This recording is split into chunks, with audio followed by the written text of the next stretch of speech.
I'm a professor, so I'll start by professing a little bit, and then we will let our eminent speakers get on with their conversation. So last year's Nobel Prize in Economics was given for a simple but profound question. Why do some nations prosper and others stagnate?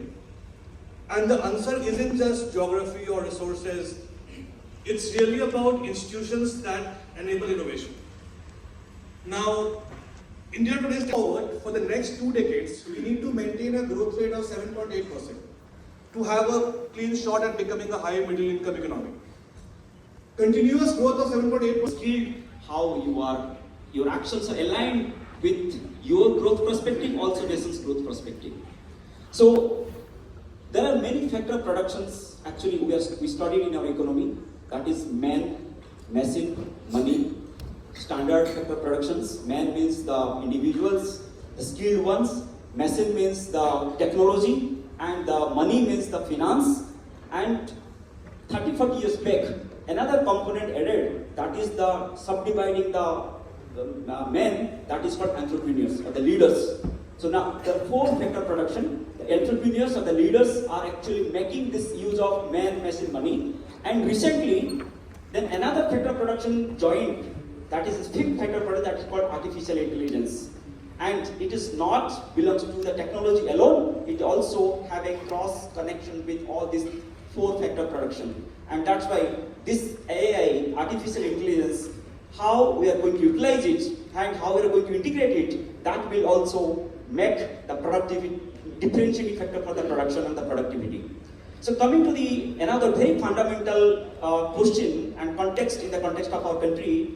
So in any economy, that when it is aiming for a high growth, also it has to take care of 3 things. That is, the growth should go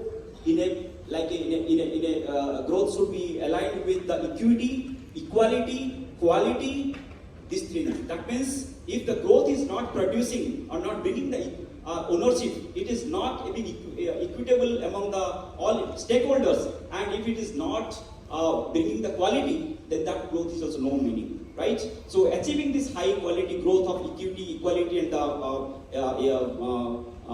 your quality, so that needs a formal system. When I say formal system, it is the bringing innovation, entrepreneurship into the formal system where that will generate more innovations, more IP-driven technologies, and commercialization of these technologies, and addressing the problems, bringing the solutions, all these things comes in. And this is the reason why crossroad 10 years back, now we have a clear path where to reach, and the goal is crystal clear. That's why we set the target 2047, and path is ready, but we have to align our all strategic approaches align with the national goal, and that is where requirement of the skilling is required. And nobody is taking skilling, innovation, entrepreneurship as skilling. Everybody is taking technical domains as skilling. So now we have to take innovation and entrepreneurship as skilling. Having a startup, you are producing or going to result a successful startup is not a matter. But have you gone through the process of learning of innovation, ideation, and building a startup and get failed is also has a worth and mean it. And that's why it is very, very important that are we going through a process of learning of innovation, entrepreneurship journey, and fail it, and multiple failure attempts, then become a successful entrepreneur. This is actually rewardful in the context of if you have to produce the quality innovations.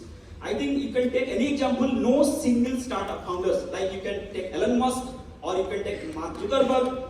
They are quite successful, but nobody is successful in the first attempt. This is what the startup we are saying, like you can take the example of Facebook or Tesla, all are the, I think 20th or 30th attempt by these individuals. So that means startup and innovation where failure is inevitable, and failure is the indication of success and indication of the quality.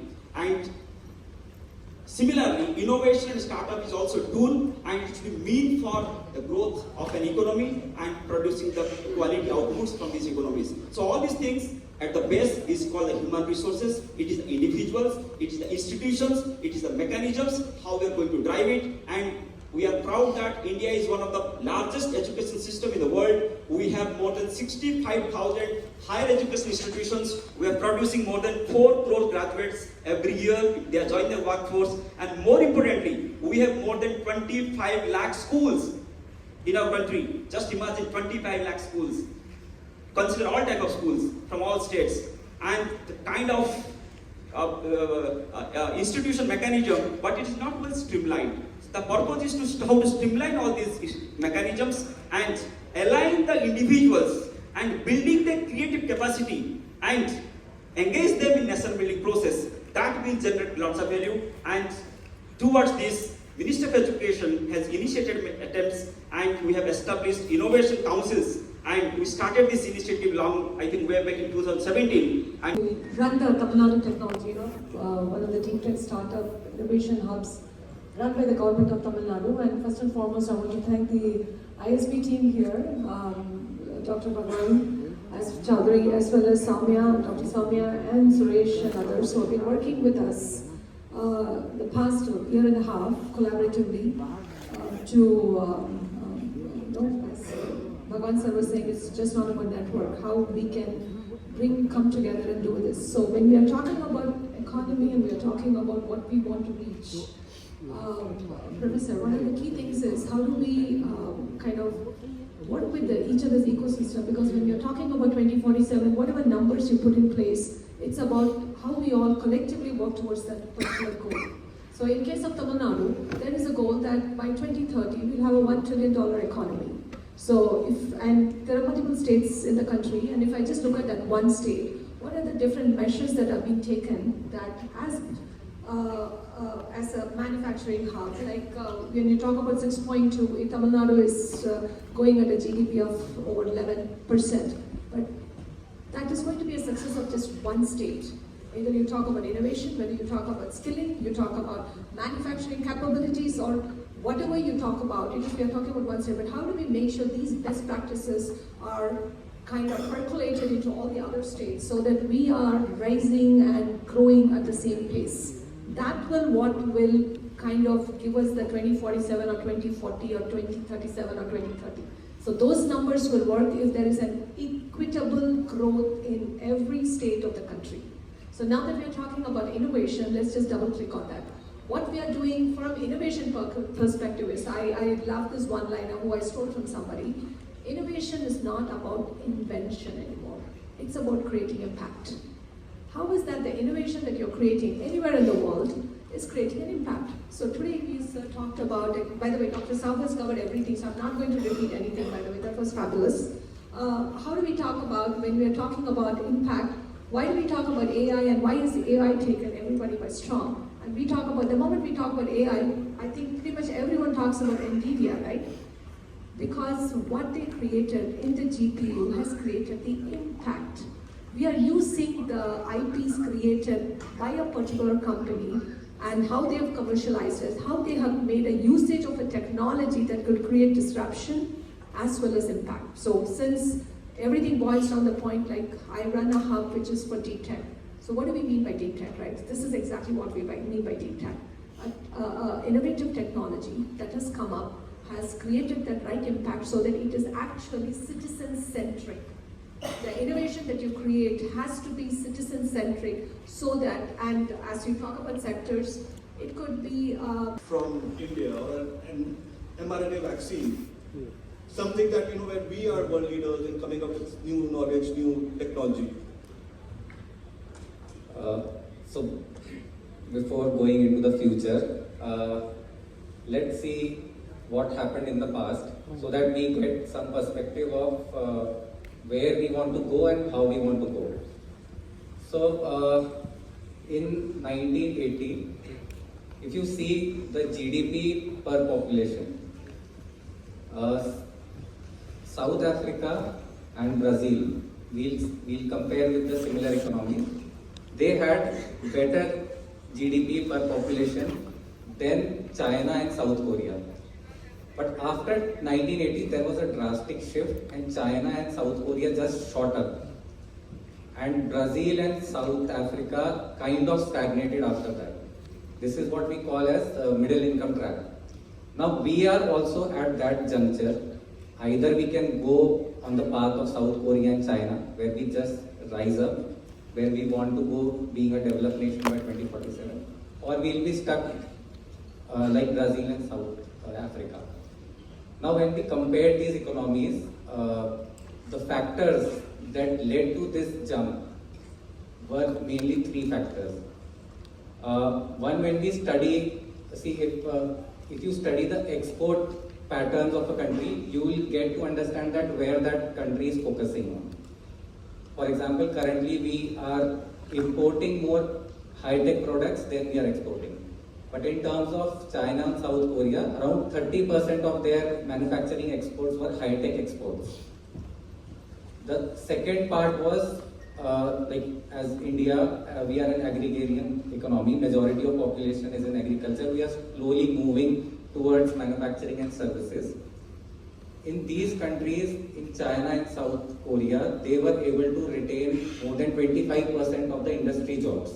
Whereas in Brazil and South Africa, more than 70% shifted towards service. So we are also conscious of this fact. That's why we had schemes like Make in India, where we are promoting that more and more manufacturing industry, more on the development of these jobs, the safety of manufacturing jobs, that is important. So this was the second factor, which was a differentiating thing. Third, which Dr. Deepan had touched upon, the youth. In China and South Korea, very less percentage of youth was in a need category. Need is not in education, employment and training. So nearly only 5% of their youth was in need category compared to Brazil and South Africa, where higher percentage was in this category. Now, as a country, we are at a critical juncture. We need to, obviously, we want to follow the path of China and South Korea, where we want to just shoot up. What is going to do that? That is innovation. You need to constantly renew yourself. That is why this conversation is happening. That is why these startups are coming, because you have that flexibility to keep renewing. It is much difficult for a big corporate to change that faster compared to a startup. So, and to answer Professor's question, if we go on this path, I think that we are going to create more NVIDIAs and Apples and Microsofts. And you have seen in recent India AI Summit, the kind of response we got and the kind of pavilions that Indian companies have had. They were just outstanding. Like, I had the opportunity to see Indian companies' pavilions, and they were no less compared to any global companies. Thank you. Thank you, Pratik. So now I want to get, we also need to be able to retain our valued human capital and provide them opportunity, other factors of production that allows them to prosper. We do have a lot of institutions, a large number of graduates, but are we focusing too much on quantity? What are we doing to change the quality of our human capital? Relatedly, do you see with AI coming in, is that a risk for our human capital? See, I think as we are progressing, now India is not growing alone. We are part of the globalized economy. We can't think about only that is specific for our domestic market. And specifically when we're talking about innovation, startups, because India is a mini world. So whatever we produce in our country or what we will devise, the solution will come.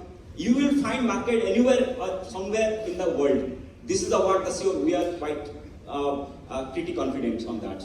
That means, as per the data, around 45% of startups from our country has the global potential to go globally. And this number is increasing with 45% annually. Just imagine. That means our startups, when they produce something or when they design something, they keep the global market in the mind.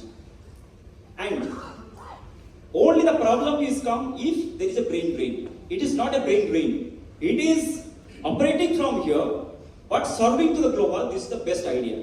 And creating a national level opportunity to retain these peoples in our country and Like in the last 5-6 years, you are seeing that we have the scheme called Make in India, self-reliance, and also recently ANRF created by the central governments, which invites our international researchers to come India with lots of incentive to do research in India. And internationalization of the Indian education, especially inviting international institutions to come and set up, also Indian institutions to go set their campus in other countries. Through this, we are going to check one-way flow of the intellectuals, and there will be some level of flow, but that will be in the benefit of our economy or our country. And in that way, we can address this talent flow or brain drain, one of the main factor of concern. I think not now, 10 years back, but now we are in the reverse stage of the brain drain. Coming to the another things, that how our startups are going to adopt AI. Also the research says that, I'm talking about the last month data, 85% of the startups, currently we have around 2,20,000 startups registered under DPIIT. It says that 85% of the startups have integrated or adopted or using AI up to some extent level to the maximum level, matlab 5% to 45%. That means if not they are using AI in the core product and service delivery, but they are using in improving their operational productivities or monitoring or improving the logistics. Somewhere they are using the AI. Problem is that we are not having our own indigenous version of AI that can be used for in an in-depth way. But as you say, I think the time is also not too far. Maybe in next 3 to 4 years, we are expecting the deep tech research is now on undercurrents and expecting maybe 3-4. I think Bharat Gen is also I think announced. That's IIT Madras output. And similarly, there are many Gen AI and also agentic AI models. Actually, we are trying to have a AI sovereignty. Through that, we are trying to having our own AI system, and LLM system, and actually when it will come, then it will be easy for the scale up. Now, still we are having some apprehension, still having some resistance in making full-fledged use of the foreign or like USA or China or these AI tools, right? Because with that, our things will get, I think day before yesterday in the news, it was that, especially the healthcare sector, we are using AI extensively and uploading the patient data to get new things. But actually, these data will go and stay somewhere, right? In the USA or China. And that is going to create a risk for specific sector like defense, if you are going to use AI, then next year health and other things. So we have to also consciously use the AI, but we have to build our own indigenous version so that we will have a better confidence and trust. And it needs lots of capital, lots of investment, lots of R&D, because having a GPU, now currently we have 32,000 GPUs, but it is not enough. So we have to scale it up. That need big corporates to come in, and government support systems, policy restructuring, and then every individual's startups, literacy and understanding about how to make it use of the AI, and also the institutions, education institutions creating AI-enabled skilled force. That's also very, very important. So all these things has to work together with all stakeholders. Then only, I think, we will convert this risk into an opportunity, rather than considering risk as a challenge. Thank you. Right. Key things that might help, again, based on my experience working in the deep tech ecosystem for the past 2 years, is how do we institutionalize the patient capital for deep tech startups? Reason being, you have to give a gestation period of anywhere from 2 to 7 years for you to come up with something which we really truly call a deep tech. Even if you look at Rava.ai, which is, by the he mentioned Bharat Gen, but another one that I was there during the India AI summit that happened a couple of weeks ago in Delhi, and Rava.ai, and we met Pratyush because we had some meetings with my IT secretary and him in person, and it's about sovereign AI, right? Why do you think we should encourage people to use those models? Is because the data sets that are being fed into it has a lot more Indian context embedded into them, right? And as far as looking at AI, since we are talking about AI should not be looked at as a vertical anymore as a sector. It is a horizontal that will cut across all the different technologies that we are talking about. How do you use AI with quantum? How do you use AI with health tech? You mentioned one of the use cases, right? And in the meantime, as we are using the AI and as the application of AI or creating agentic AI, key thing is how do we keep the regulatory as well as the privacy models in place, and we do the inventors or the entrepreneurs should make sure that ethical AI is being considered. So this must be something culturally that they should integrate while they are creating their solutions, right?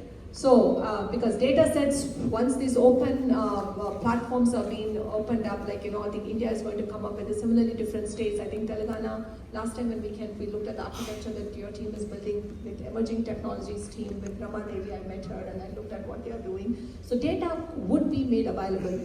GPUs, as you said, yes, is it enough? Maybe not enough. But I think the teams or the intellects in India between all the IITs as well as other institutions are working to see how we can have products at a lesser cost also. So that is where the indigenous inventions are coming in, as we are talking about, right? So all that could be solved. What will not be solved is the risk appetite of the people has to increase, definitely, if we want to work on deep tech startups. So we cannot look for a return on investment within a couple of years, the moment you put in. So that's why I keep telling about the patient capital has to be there. That means investors, private venture capitalists, institutions, as well as big industries need to have a lot more funding allocated for R&D. When we are talking about these evolved economies, you talk about Israel or US, or you talk about South Korea and China, the amount of percentage that goes into R&D development is a lot more. Me personally have lived in US for a long time, working for technology companies.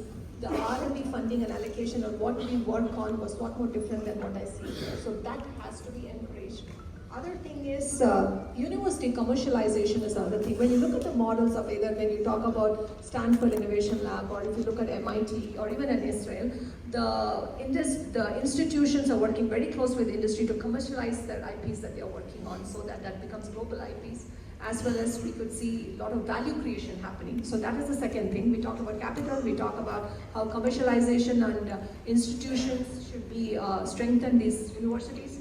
Third thing could be bringing in specific research clusters. If we think that we have certain niche, for example, in Tamil Nadu, if manufacturing is a niche, we have already set up, we are well advanced, why can't we set up research clusters which are focused on certain, maybe research in EVs, maybe research in robotics, advanced manufacturing, as well as if you look at Coimbatore, Tirupur area, it is a lot more going on, textiles and stuff like that. Can we start working on those kind of, building on our strengths, working with the ecosystem within India itself, and looking at each other's best practices, and we can get better at it. The last but not the least is, again, it should not be about startup innovation quantity, it's about the producing the quality. I think we all are emphasizing, I think every single person here will agree to that. The quality, what we come out, has to be good, so that we can actually proudly call the Zomatos and stuff are doing great. I think brought it up. Now we look at, when you look at the difference between Agnikul, when we're talking about 3D rockets going out, we know it's a different thing. This is deep tech innovation that is actually have changed a difference and made a difference. So we should be aiming for something like that. Thank you. The workforce must go through the skilling of innovation, entrepreneurship, or AI. The third point is that we have to go towards promote research-driven deep tech innovations, quality. The fourth point is we have to produce locally, but we have to serve globally. These 4 points is very conditions should met if you have to achieve the 2047. Thank you. On a lighter note, I think it wouldn't look nice if Dr. Sahu, ends a question with one line. So you have so much to offer. So that's great that you give 4 lines, but I stick to only 1 line. Today's crazy idea that somebody has could be $1 billion company tomorrow. So don't hesitate, go get it.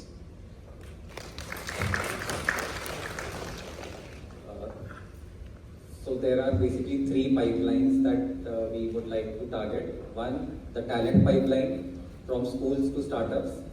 The capital pipeline from early stage to growth stage. And third, the regulatory framework that promotes innovation.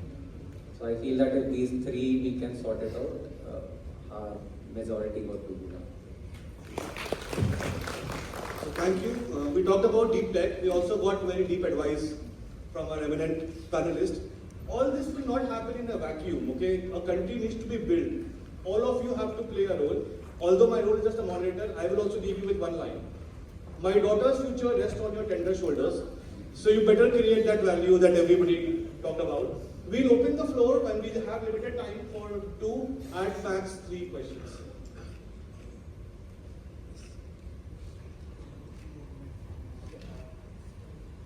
I have a question. I'm a student. I also have a startup.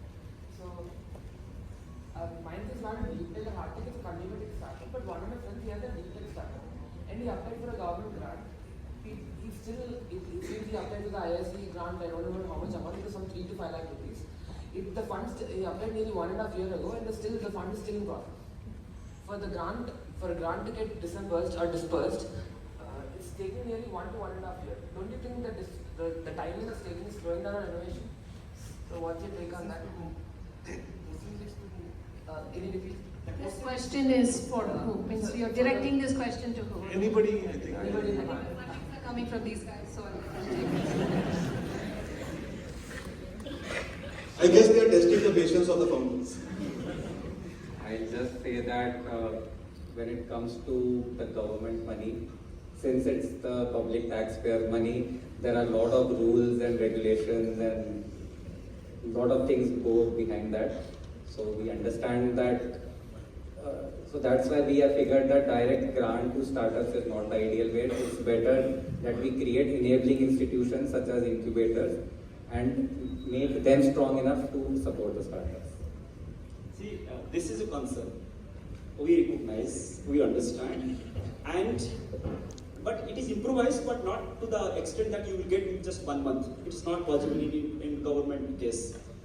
That's why we have created an incubation unit. Through incubation unit, it is possible because they have the autonomy, freedom to take the decision. But when the money will come from the ministry, then I think it will take some time and it need some corrections. I understand.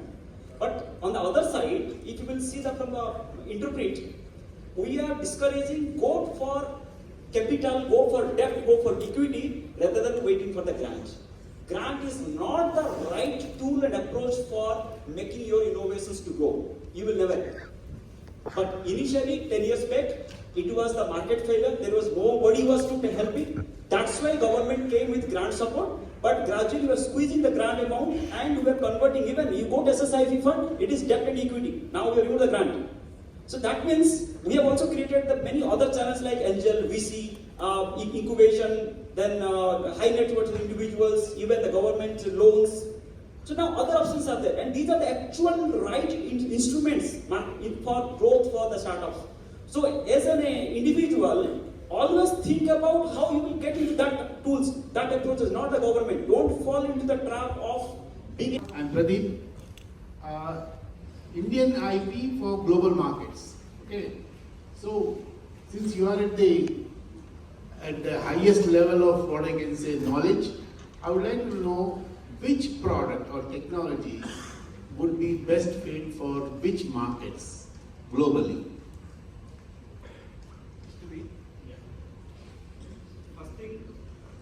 First thing that, see, there are 2 aspects. In Indian case, we produce first, then we explore. Where generally our R&D products, I'm talking only IP context. Through R&D, when we produce any IP, we first do the R&D, then we produce IP, then we are trying to fit into the market where we can be able to solve. This is generally not the market driven. But only market-driven products will survive in the market. In that case, actually your R&D or your product development should be linked with the requirement or the market need. And if any IP generated, that will bring the competitive advantage. We help, when we do predictive analytics. So health tech is one thing. Space and defense tech is another place where there's a lot of appetite is there. There is, interestingly, a lot of appetite in the quantum space is also there, because there's dime a dozen of quantum specialists who are all over the world who are looking to solve multitude of problems. Obviously, because working in the quantum space is going to give you the speed and accuracy that we have not imagined with others, right? So these four definitely, and of course sustainable, anything that you're working on has sustainability or the SDG goals they call it, is associated with this. Then if the product that is getting created and having an IP which is globally viable seems to have a better market thing, is what is my take. Of course, any means you can have anything going abroad, but the appetite for this, of course, fintech always rules, as you know. With I think India has taken a huge leap when it comes to financial transaction with the UPID and stuff. So something like that is definitely being embraced by the global markets better, is what I would add to it. Thanks. Thank you so much.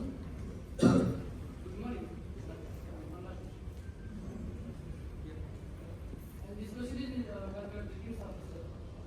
Sir, as we can observe here, from the institutional Yeah, very good morning. I am Johar. I am the representative of Minora Financial Services. So this question is Mr. Dr. Dipun Sahu. Sir, we are talking about next 2045 or what exactly we are looking in India. And when you talk about this, we got some visualizations and we got.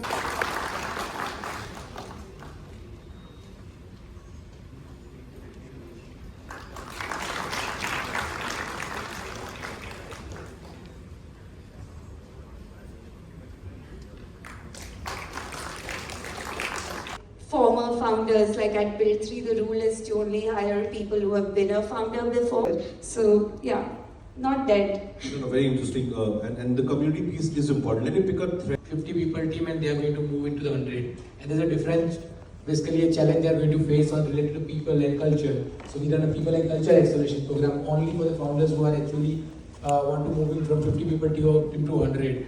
We also run a domain-specific acceleration for fundraising. Somebody say, okay, I raised Series A, now I'm moving towards Series B. So the program only designed, the intent is going to be a Series A and then we will move. So depend on basically the program you are